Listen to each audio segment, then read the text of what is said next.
I had been thinking a long time that I wanted to do my own film. I've been an editor for a long time. I was thinking I might do a short film, you know, to practice, to try it out. I had always wanted to do films that would have some kind of social impact. I read an article in On Earth magazine, and it was called Wrecking the Rockies. And I was really struck by the article because I grew up in Colorado, and it was about Garfield County. There were a lot of shocking things in that article, and one of them was that a big industry was coming onto people's land without their permission and drilling within a few hundred feet of their house. And the second shocking thing that was in that article was that it was causing health effects and making people sick. If a natural gas company targets your land as a place to drill, this becomes your full-time job. In the end, a lot of them, their only choice is to sell their land if they can,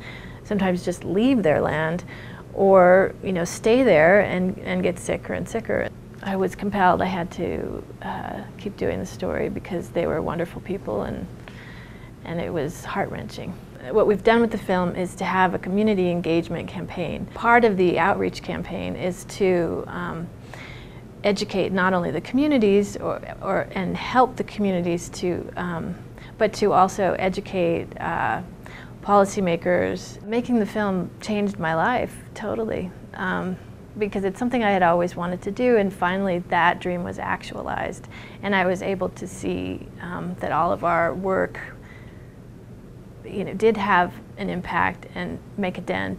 A lot of things have changed with the issue of drilling, natural gas drilling and hydraulic fracturing since the release of the film. Not due only to our film, but I think we were part of what happened. The EPA started investigating hydraulic fracturing more than a year ago. Last spring, they put in a moratorium on drilling within the city limits of Las Vegas, New Mexico. In Pittsburgh this fall, they created a new ordinance that bans drilling within the city limits of Pittsburgh. The entire state of New York has a moratorium right now on hydraulic fracturing. It's a larger movement. Our part was to create a film that would tell a story that people could use as a tool. So we're going to do a follow-up film about energy. I feel compelled to keep doing this. I could possibly be doing environmental films for the rest of my life, because I think it's the issue of our times.